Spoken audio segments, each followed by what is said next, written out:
on my jock. Now my story's kinda simple.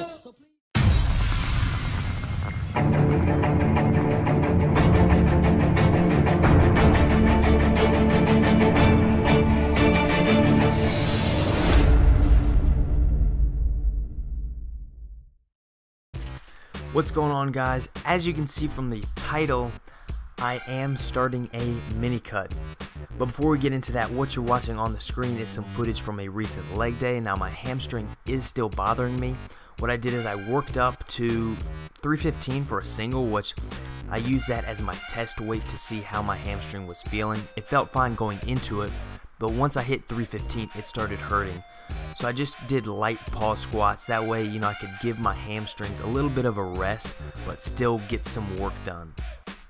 Now, as you saw from that weigh-in, I was 178.2 pounds. Now, this is the start of my cut. I was averaging, 178 to 179, and that is up from my lowest of 160 from last time when my cut ended. I ended about 160. Now I'm up about 18 to 19 pounds, which for me, that's verging on too much. So I definitely need to scale it back.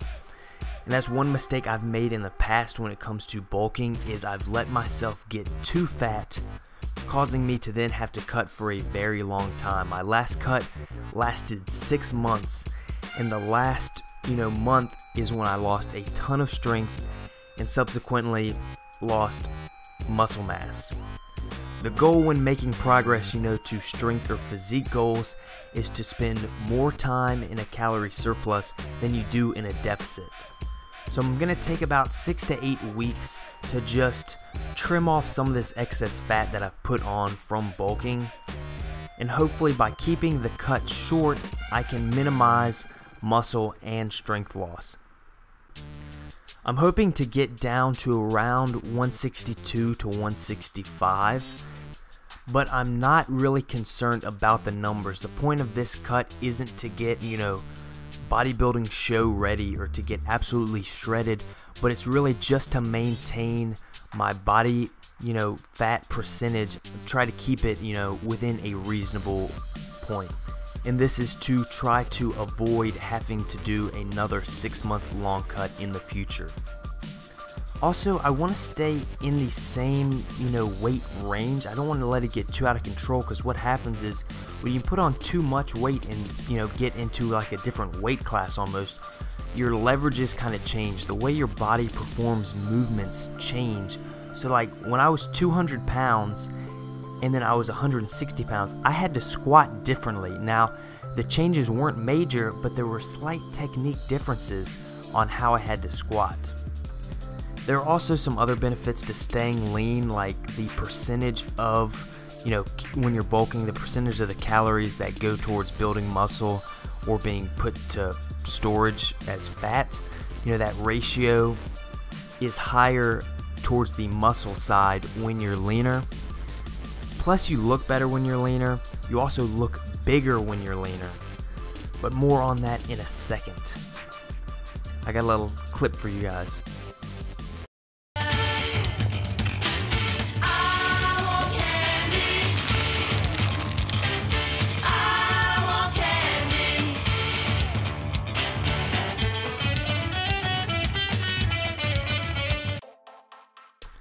So I pretty much always have candy in my gym bag in case, my energy is low. I can eat some of that during the workout. It's, quick, fast acting, easily digestible carbs just to give me some extra fuel.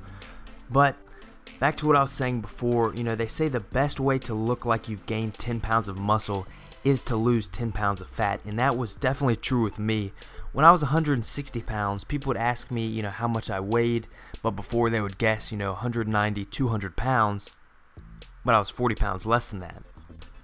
Also, I want to stay lean because I want to stay more marketable. Obviously, when people look at my Instagram or they watch my videos, if they see, a chubby guy giving out fitness advice or posting fitness-related content, it just doesn't seem very credible. But I'm going to be putting out a lot more content that's related to cutting, because I know a lot of people are probably cutting for summer. So if you guys want to see more stuff like that, please give this video a thumbs up and let me know in the comments section. But this is the end of the commentary. There's some clips to follow. I suggest you stick around. They're fairly entertaining.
What's good, YouTube?